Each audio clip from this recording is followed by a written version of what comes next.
Aujourd'hui, dimanche 20 novembre, c'est la journée internationale des droits des enfants, une journée instituée par les Nations Unies pour attirer l'attention sur les nombreuses injustices perpétrées contre les enfants dans le monde. Dans cette édition, nous ferons le point de la situation des droits des enfants en Côte d'Ivoire. Autre journée célébrée aujourd'hui, c'est la journée africaine de la sécurité routière. Ici en Côte d'Ivoire, l'OSER, l'Office de sécurité routière, appelle les hommes religieux au secours pour réduire le taux élevé d'accidents sur les routes. Le Salon international de l'équipement et des technologies de la transformation de l'ANACAD édition 2016 a clos ses portes. Les acquis portent notamment sur le nombre de visiteurs, 12 000 contre 4 000 en 2014. On a voté aujourd'hui en Haïti. Plus de 6 millions d'électeurs se sont rendus aux urnes ce dimanche matin pour élire leur président ainsi que leurs députés et leurs sénateurs. Bonsoir à tous. Merci de regarder le journal de RTI 1. Nous sommes aujourd'hui dimanche 20 novembre. C'est la journée internationale des droits des enfants, une journée instituée par les Nations Unies pour attirer l'attention sur les nombreuses injustices perpétrées contre les enfants dans le monde, surtout à faire comprendre à tous qu'un enfant a le droit d'être éduqué, soigné, protégé. Il a aussi le droit de s'amuser, d'apprendre et de s'exprimer. Mais qu'en est-il de la situation des enfants en Côte d'Ivoire? Leurs droits sont-ils promus? Réponse dans le dossier proposé par Ami Sissoko. L'enfant, le droit à la vie, le droit à la naissance, le droit à l'épanouissement, le droit à l'éducation, le droit à une protection parentale et autres. 27 ans après l'adoption de la Convention relative aux droits de l'enfant, il est encore constaté des violations des droits de l'enfant. Et enfant, tout être humain âgé de moins de 18 ans, selon la Convention relative aux droits de l'enfant. Ce complexe socio-éducatif dans la commune de Yopougon accueille des enfants victimes de maltraitance, d'exploitation économique, d'abus sexuels et autres. Depuis 2014, il a reçu environ 130 enfants. Les filles constituent plus de la moitié. Le jour de fête, je suis partie prendre une photo. On dit après 2 semaines, une semaine de venir prendre une photo là. Ce qui est arrivé là, il ne m'a pas donné photo là. Puis il a tiré ma mère ici, puis il m'a violée. Il dit si il dit, il va me tuer. Un jour, il partait à l'école. Il était 8 heures, il était en retard. Ma tante dit de laver l'assiette avant de partir à l'école. Si elle dit si elle revient de l'école, elle lavait. Si elle dit non, puis elle m'a chicoté et fait sur mon dos. Quand son mari venait, elle expliquait à son mari. Alors son mari aussi m'a frappé. Il m'a soulevé et m'a laissé tomber à terre. Il s'est resté en coma pendant 5 jours. Les premiers auteurs proviennent généralement de la famille. Quelquefois, c'est le neveu, le cousin, de papa, de maman et autres d'abord. Et ensuite, quand nous sortons à la communauté, les voisins. Et dehors, ça peut être peut-être un passant. Les enfants en situation de handicap n'échappent pas au phénomène. Eux aussi sont victimes de violations de leurs droits. Malheureusement, nous constatons que certains enfants en situation de handicap sont encore cachés. Certains enfants n'ont pas droit aux soins appropriés. Certains n'ont pas droit à l'éducation. En Côte d'Ivoire, près de 2 millions d'enfants ne sont pas scolarisés. Un enfant sur 3 n'a pas d'acte de naissance et est exposé au risque de malnutrition selon l'UNICEF. Ce sont là des violations des droits de l'enfant que les populations ignorent.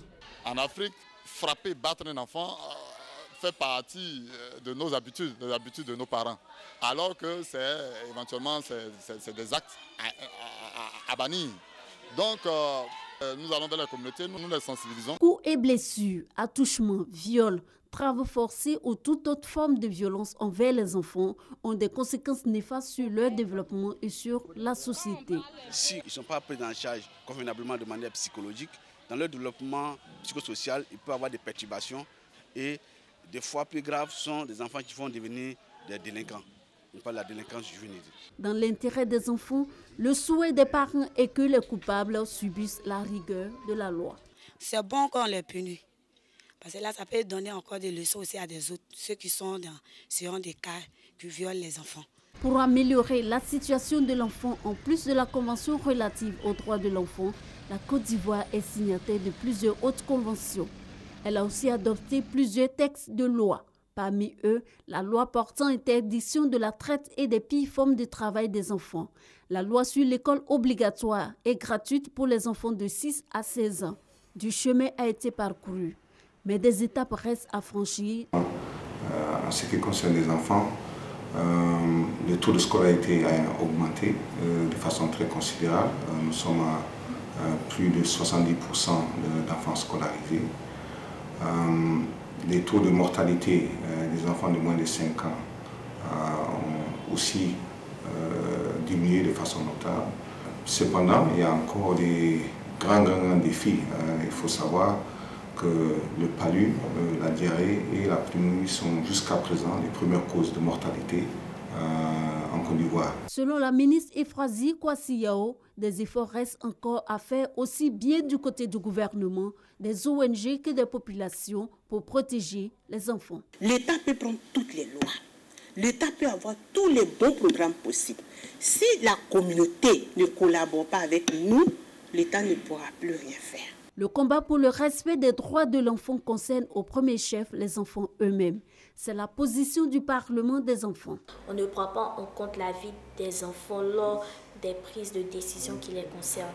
Donc c'est au vu de tout cela qu'on a décidé de créer le Parlement des enfants. Donc le Parlement des enfants mène des actions de sensibilisation auprès des parents et des enfants sur les droits et devoirs des enfants. Le règlement à l'amiable, l'impunité, la lenteur des procédures judiciaires, la non-dénonciation des violences sont les principales raisons qui freinent encore le respect des droits de l'enfant.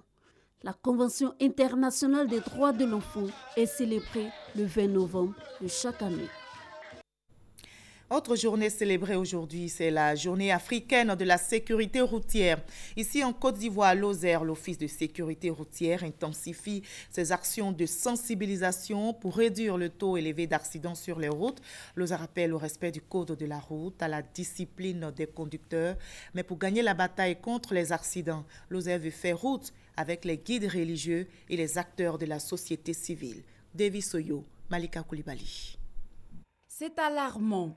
600 personnes meurent chaque année sur nos routes dans des accidents selon Lozère, l'Office de sécurité routière. Des accidents de la circulation souvent liés à des facteurs humains. Les accidents de la route sont causés par la mauvaise conduite des chauffeurs. Bon, souvent l'excès, l'ivrogne, les feux ne sont pas respectés, les codes de la route ne sont pas respectés. Les heures de pointe, les chauffeurs sont pressés de faire la recette, donc ils conduisent très mal. Non-respect des règles de la circulation, excès de vitesse, mauvais état des véhicules. Bref, le mal est profond. 6000 accidents de la route sont enregistrés par an en Côte d'Ivoire. Et pour y trouver des solutions, Lozère appelle les guides religieux au secours. Sensibiliser avec vous la population pour qu'il y ait moins d'accidents, parce que les accidents laissent des orphelins, ça laisse des veuves, ça laisse quand même pas mal de traces. Tout ce que nous pouvons, c'est de prier Allah subhanahu wa ta'ala pour que tout un chacun soit inspiré et guidé sur le droit chemin pour qu'ensemble on puisse éviter ces accidents nombreux. Ce geste nous permet d'interpeller tous les croyants, de quelque confession que nous soyons, de savoir que le danger qui guette notre monde aujourd'hui, en d'autres termes, les accidents de la route, est l'affaire de tous. En tant que croyants, en tant que dirigeants spirituels, depuis notre famille jusque dans les églises, nous devons être adeptes de la précaution. En plus des hommes religieux, l'association des femmes monitrices d'auto-école de Côte d'Ivoire, FEMAUSI, est aussi sur le terrain. Aux conducteurs, aux transporteurs en commun, on leur dit qu'ils ont leur vie, ils ont la vie de leurs passagers. Donc il est strictement interdit de prendre le téléphone au volant. Et je pense que le message passe. Avec les femmes, le message passe toujours. Les accidents de la route, un triste constat qui a amené l'Union africaine à instaurer la journée africaine de la sécurité routière. Une journée pleine d'espoir pour le premier responsable de Lozère. Nous comptons beaucoup sur les responsables religieux, les autorités des différentes confessions religieuses pour prendre leur part dans la lutte contre la délinquance routière, en s'imprégnant effectivement de la problématique de la sécurité routière pour délivrer régulièrement des messages de sensibilisation pour que l'insécurité routière puisse être freinée sur nos routes. Cette 5e journée africaine de sécurité routière coïncide avec la commémoration de la Journée mondiale des souvenirs des victimes d'accidents de la circulation décidée par l'ONU. Et demain, 21 novembre, c'est la journée mondiale de la télévision célébrée depuis 1996. La Côte d'Ivoire n'est pas en reste de cette célébration. Le ministère de la Communication rend hommage à toutes les femmes et les hommes de la télévision nationale, notamment RTI 1 et RTI 2, pour la tâche accomplie au quotidien pour le bonheur des téléspectateurs. On en sait plus avec Gabriel Zani.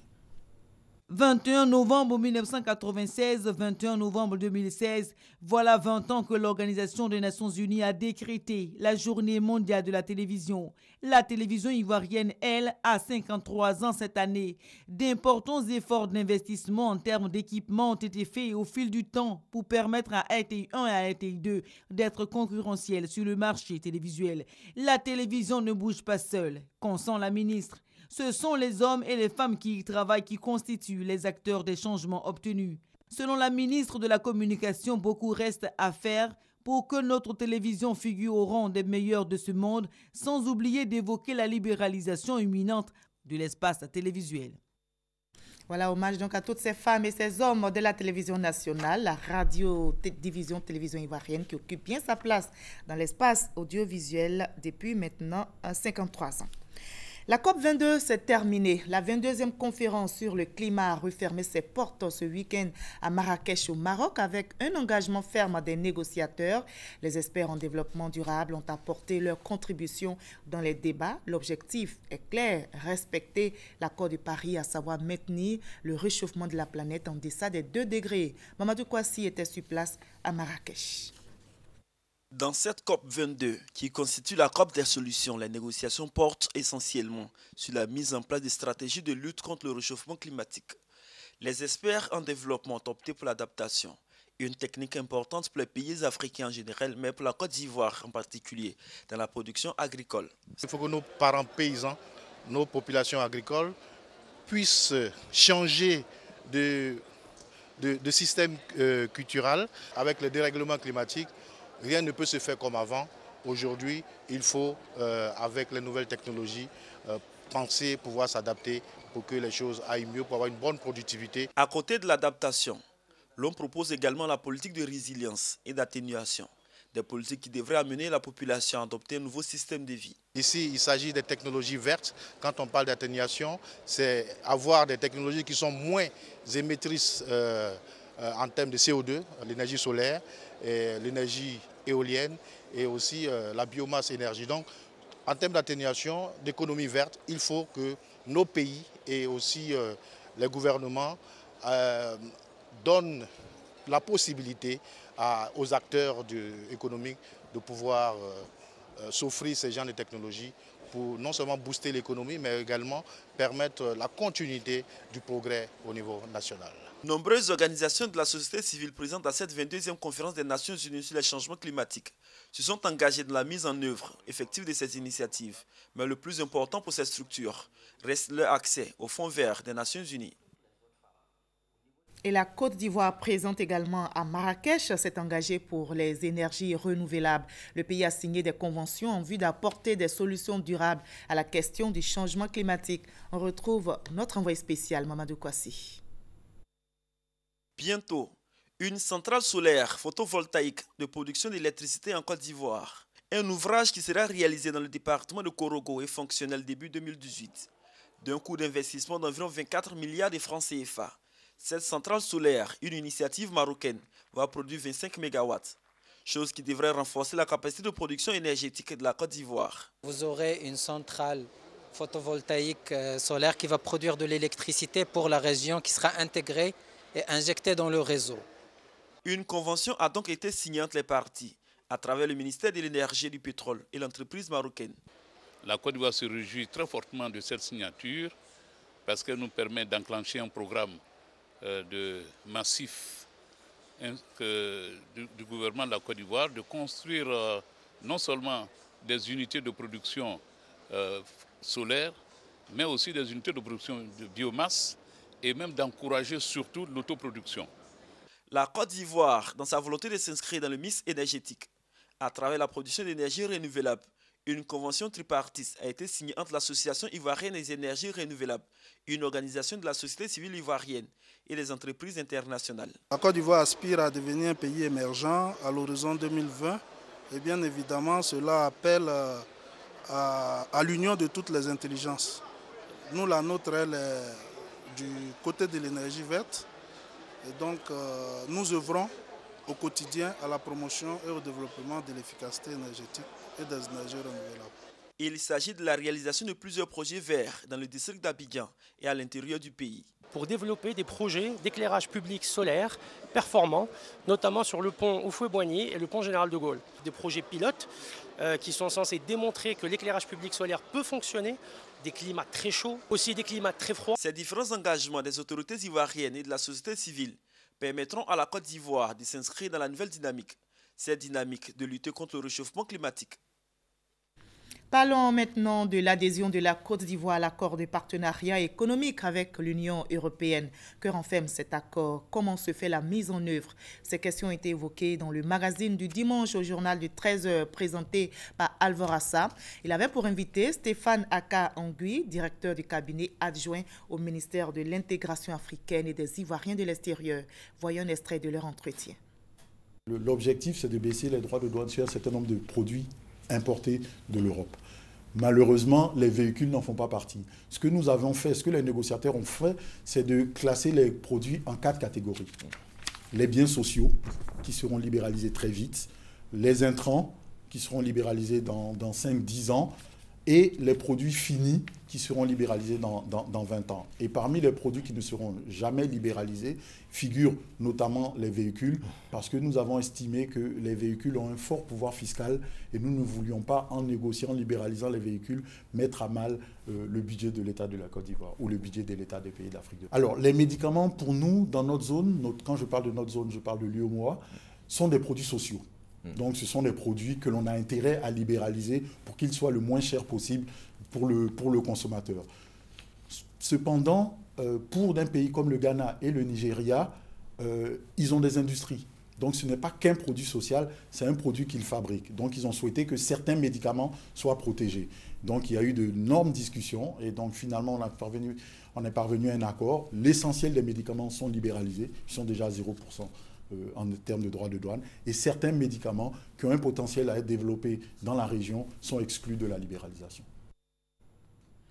Le Salon international de l'équipement et des technologies de la transformation de l'Anacarde CIETA, édition 2016, a refermé ses portes. Les acquis portent notamment sur le nombre de visiteurs, 12 000 contre 4 000 en 2014. Les pays producteurs, la Côte d'Ivoire, le Bénin, le Burkina Faso, le Togo et le Mali ont signé une convention pour la mise en place du Conseil international consultatif du cajou. Plus de détails avec Noël Niagno. Le CIETA, entendez, Salon international des équipements et des technologies de transformation de l'Anacarde édition 2016. C'est fini. Sur le tableau des acquis, au commencement, la signature de la Convention sur la mise en place du Conseil international consultatif du cajou, un outil de portée stratégique. Au niveau de la recherche et de l'innovation, nos chercheurs et autres innovateurs pourraient échanger, se mettre ensemble, améliorer la technologie de transformation du cajou. Au niveau du financement, nous pourrions assister à une sorte d'échange entre les acteurs économiques pour aborder très concrètement la question de l'investissement et du financement dans le secteur. Nous espérons que la plateforme nous permettra, de transformer la structure même de notre économie. Cette convention a reçu l'aval de la majorité des pays africains producteurs de cajou. Mandat est donné à la Côte d'Ivoire d'abriter le siège, d'assurer le secrétariat technique et de conduire l'opérationnalisation de la structure. Autre fait significatif de ce salon édition 2016, la remise de chèques aux transformateurs locaux, un encouragement aux investisseurs et privés à investir dans la transformation du cajou parce que créateur d'emplois et de richesses. 1500 tonnes d'anacarde permettent de créer 500 emplois directs, notamment dans le milieu des femmes et des jeunes. Imaginez si nous arrivons à transformer ne serait-ce que 500 000 tonnes de notre production, ce qui est pratiquement la moitié de la production. à l'horizon 2020. C'est autant d'emplois.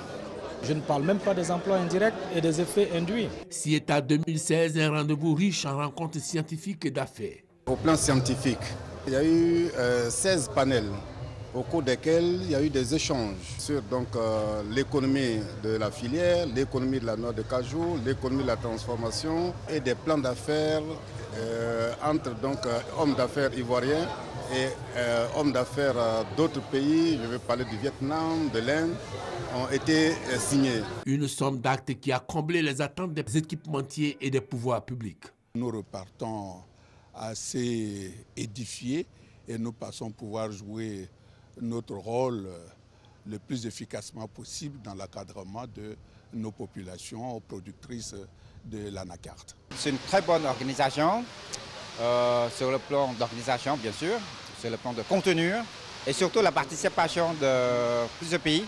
Le CIETA 2016 en chiffres, c'est 12 000 visiteurs contre 4 500 en 2014, 29 équipementiers, dont 13 venus d'Asie et d'Europe.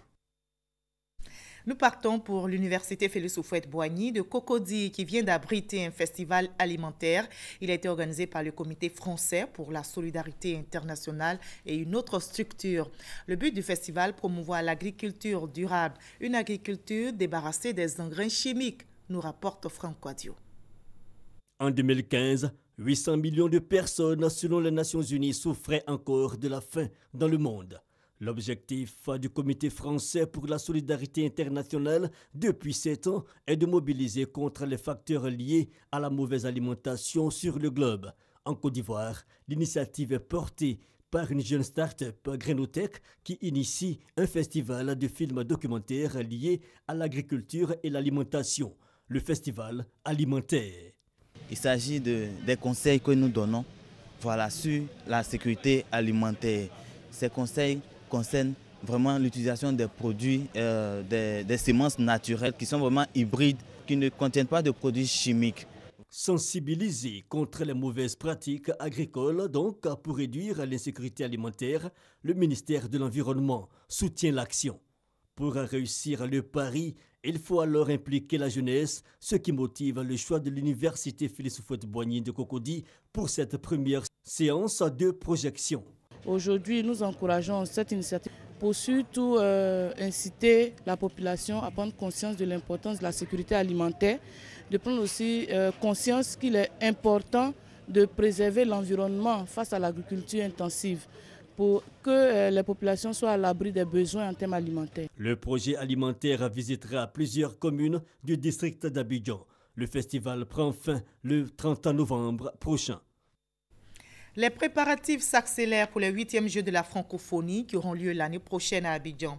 Les organisateurs sont à pied d'œuvre et l'heure est à la mobilisation des fonds pour parachever l'organisation du plus grand événement sportif de l'espace francophone.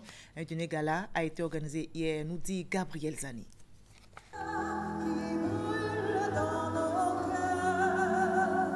Pendant que les infrastructures sportives sont en cours d'achèvement, les organisateurs de 8e Jeux de la francophonie recherchent les fonds à l'Hôtel Ivoire pour réussir l'organisation.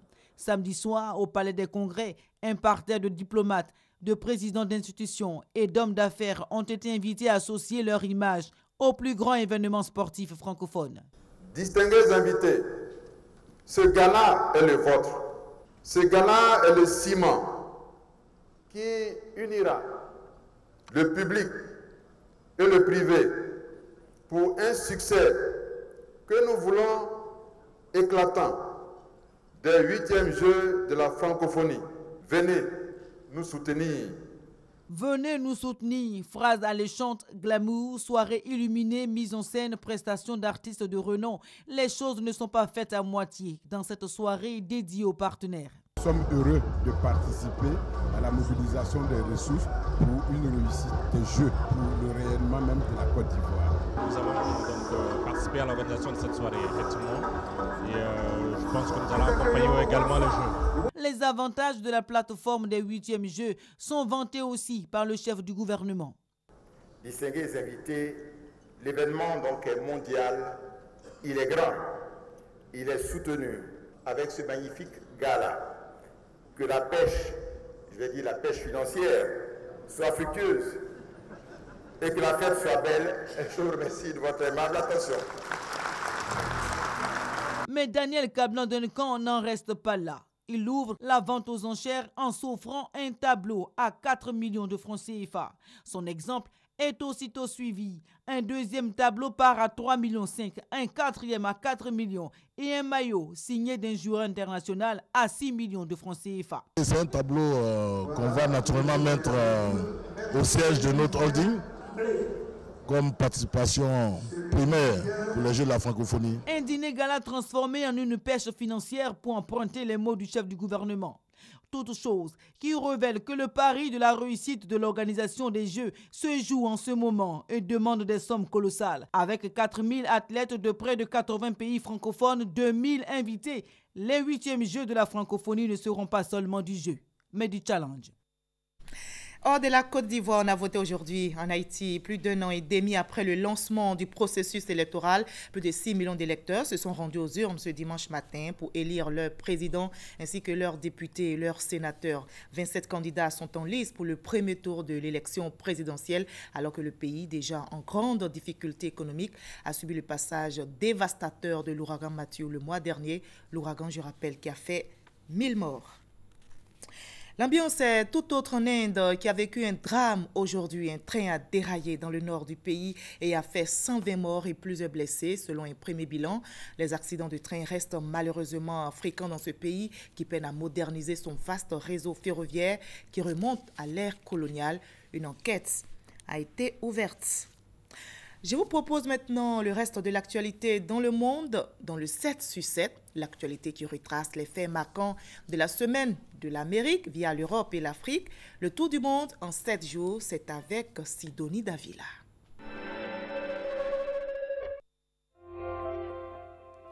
La semaine débute avec un phénomène assez rare, une exceptionnelle superlune, comme on n'en a jamais vu depuis presque 70 ans, a embrasé le ciel dans la nuit du lundi. Plus proche, plus grosse, plus lumineuse, la pleine lune, au soir de ce lundi, a été la star de la voûte céleste, offrant un spectacle inédit. La NASA parle d'une super extra-lune. Il faudra attendre le 25 novembre 2034 pour voir une nouvelle super lune. Barack Obama en Grèce mardi dans le cadre de sa tournée d'adieu à l'Europe entamée en début de semaine. Au cours de son ultime périple dans les capitales du vieux continent, le président américain s'est réjoui de la fructueuse collaboration.